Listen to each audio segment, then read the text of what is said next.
하나님의 말씀 시편 50편 23절의 말씀을 같이 보도록 하겠습니다. 감사로 제사를 드리는 자가 나를 영화롭게 하나니 그의 행위를 옳게 하는 자에게 내가 하나님의 구원을 보이리라. 아멘. 오늘은 감사의 제사라는 제목으로 함께 나누며 은혜 받기를 원합니다. 이제 이틀 후면은 우리나라 고유의 명절인 구정 명절이 됩니다. 우리나라에서는 크게 추석과 구정을 큰 명절로 여기는데요. 성경 속에서는 이스라엘 민족들에게도 3대 절기가 있습니다. 종살이하던 애국에서 출애굽한 것을 기념하는 유월절과 하나님이 약속하셨던 가나안 땅으로 들어간 후 처음 곡식을 거둔 후에 하나님께 감사를 드렸던 칠칠절 또는 초실절이라고 하죠. 그게 있고요. 또 가을에 풍성한 수확을 거둔 후에 초막에 함께 모여 즐거워하며 하나님께 감사를 드렸던 초막절 또는 수장절, 이렇게 3대 절기가 있습니다. 세상의 여러 나라들 각자 고유한 명절들을 가지고 있습니다. 근데 명절의 의미 속에서는 공통적으로 두 가지 의미를 포함하고 있는데요.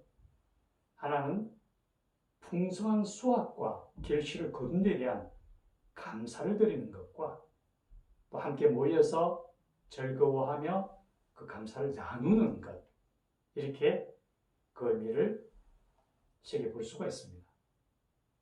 이 구정도 마찬가지입니다. 이 구정이라는 것은 농사와 관련되는 음력으로 따져서 한 해를 보내고 새로운 한 해를 맞이하는 의미에서 서로 나눔과 감사와 축복을 나누는 그런 의미를 가지고 있다고 볼 수 있습니다. 오늘은 특별히 감사에 대해서 성경적 의미를 살펴보고 함께 은혜 받기를 원합니다. 창조주 하나님께서 우주 만물을 창조하신 후에 특별히 인간을 지으신 것은 인간으로부터 영광을 받으시고자 함이었습니다. 이 하나님은 스스로 존재하시는 분이고 무에서 유를 창조하시고 온 우주 만물을 창조하신 분으로서 조금도 부족함이 없으신 분입니다. 그럼에도 하나님께서 하나님의 형상대로 우리 인간을 지으시고 우리에게 생기를 불어넣어 영적인 존재가 되게 하신 것은 우리가 하나님 앞에 나와 예배드림으로 하나님께 영광을 돌려드리기 위함이었습니다. 오늘 성경 본문에서는 감사로 제사 드리는 자가 하나님을 영화롭게 한다고 말씀하십니다. 즉 감사의 예배는 하나님께 영광이 된다라는 거죠. 우리가 이제 구정이 되면은 우리가 감사드려야 할 분들을 우리가 생각하게 됩니다. 먼저 우리는 우리 부모님, 우리 스승님, 직장 상사나 동료들, 친구들, 이웃에 지내는 이웃분들, 이렇게 누구에게 감사를 드려야 될지 그 분들을 특정하게 됩니다. 즉 막연하게 누구라는 것이 아니라 내가 감사드려야 할 대상을 반드시 특정한다라는 거죠. 우리가 하나님 앞에 감사를 드리는 것도 마찬가지입니다. 내가 하나님 앞에 나와 감사 예배를 드린다라는 것은 그 하나님의 살아계신 하나님의 존재에 대한 확신을 가지고 나온다라는 거죠. 히브리서 11장에 보면은 믿음이 없이는 기쁘시게 못하나니 하나님께 나온 자는 반드시 그가 계신 것을 믿어야 할 줄라고 말씀하십니다. 즉 우리가 하나님께 감사 예배를 드리는 그 전제는 바로 살아계신 하나님에 대한 확신을 가지고 나올 때에 말씀하신다라는 거죠. 또 우리가 감사를 드릴 때에 누군가의 감사를 드린다면 막연한 내용을 가지고 감사합니다라고 얘기하지 않습니다. 구체적인 그 감사의 내용을 생각하게 됩니다. 우리 부모님을 감사드릴 때는 나를 낳아주시고 길러주심에 감사를 드립니다. 우리 스승님에 대해서는 나에게 세상적 지식과 지혜를 가르쳐 주시고 올바른 길을 인도해 주시며 감사합니다. 내 직장 동료와 친구들은 내가 힘들고 어렵고 쓰러지려 할 때에 나에게 따뜻한 말과 위로를 건네준 것에 대해서 감사를 표하게 됩니다. 이처럼 우리는 감사에 대해서는 구체적인 내용을 가지고 감사를 하게 되죠. 우리가 하나님 앞에 나와 감사를 드릴 때에도 우리가 하나님 앞에 구체적인 하나님의 그 감사의 내용들을 생각하게 됩니다. 먼저 날 구원하신 하나님에 대한 감사합니다. 나 같은 죄인을 구원하시기 위해서 하나님께서 그 귀한 독생자 예수 그리스도를 이 땅에 보내주시고 그 예수님의 십자가에 흘리신 보혈을 통해서 내가 구원을 받았다라는 것에 대한 먼저 감사를 드릴 수밖에 없습니다. 또 내 삶을 통해서 늘 함께 하시고 나에게 힘과 권능을 주셔서 세상 속에서 온전한 삶을 살 수 있도록 하심에 또한 감사를 드리는 거죠. 또 한 해 동안 우리가 돌아볼 때에 내가 지쳐서 쓰러지고 힘들어서 주저앉을 때에 내 손을 붙들어 일으켜 주시고 나에게 권능을 주셔서 독수리가 날개짓하며 오르는 것처럼 새 힘을 주셔서 당당히 살아가게 하심에 감사를 드린다는 것. 이런 구체적인 감사를 가지고 하나님 앞에 나오게 됩니다. 그러므로 하나님의 살아계심과 하나님이 나에게 역사하심에 대해서 감사한다는 것은 하나님을 영화롭게 한다라는 거죠. 그렇다면 어떻게 감사를 해야 될 것인지 성경은 데살로니가전서 5장 18절에서 이렇게 말씀하십니다. 범사에 감사하라고 얘기합니다. 여기서 범사는 헬라어로 모든 일, 모든 상황을 말하게 합니다.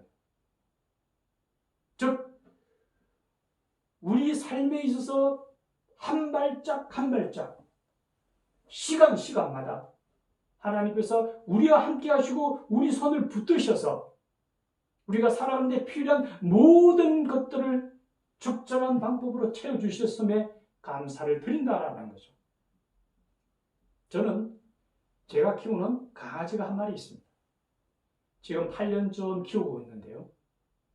저는 이 강아지를 다른 강아지와는 조금 틀리게 키웁니다. 일반적인 강아지들은 예뻐 보이게 하기 위해서 예쁜 옷들을 입히고 또한 그 강아지에게 정말 맛있는 간식들을 주는 걸 봅니다. 저도 때로는 내 강아지에게 그런 것들을 해보고 싶은 생각도 참 많이 듭니다. 하지만 저는 그렇지 않습니다. 그렇다고 제가 그 강아지를, 내가 키우는 강아지를 덜 좋아할까요? 덜 아낄까요? 아닙니다. 저도 제 나름대로 참 많이 아끼고 좋아합니다. 그런데도 그렇게 하지 않는 것은 이 강아지가 아토피 피부병이 있습니다. 그래서 옷을 입게 되면은 그 아토피가 오히려 더 퍼지게 됩니다. 또 인공 감미료가 들어있는 간식을 먹이게 되면은 그 먹은 후에는 며칠 동안 가려워서 계속 갉아서 피가 나올 정도로 벌겋게 달아옵니다. 그래서 야채와 신선한 과일류만 먹입니다. 제가 아끼는 이 강아지 한 마리도 제 나름대로 계획을 세우고 그 강아지에게 가장 좋은 것을 주고 싶어 합니다. 어떻게 하면 건강하고 잘 살 수 있을까를 생각합니다. 한번 생각해 보십시오. 내가 아끼는 강아지 한 마리도 그런데 나를 자녀 삼아주신 하나님께서 나에게 얼마나 많은 계획과 많은 것을 가지고 계실까요? 하나님께서는 죄인이 이렇게 얘기합니다. 내 머리털까지도 다 세셨다고 얘기합니다. 만세전부터 저를 알고 계신 하나님께서 저에게 뭐가 좋고 뭐가 옳은 건지를 저에게 가장 적절하면서 채워주지 않을까요? 저는 그렇게 생각합니다. 그것이 바로 범사에 감사함의 가장 중요한 부분입니다. 나에게 가장 적절한 것을 채워주고 계신다, 하나님께서. 그것이 우리에게 가장 중요하지 않을까 보입니다. 그러기 위해서 반드시 기억해야 될 두 가지가 있습니다. 하나는 절대로 비교해서는 안 된다는 거죠. 우리는 우리 각자가 한 사람 한 사람 특별하게 하나님이 특별한 존재로 삼아주셨는데 왜 나와 다른 사람을 비교할까요? 비교함으로 해서 뭐가 이루어집니까? 내가 없는 것만을 보게 됩니다.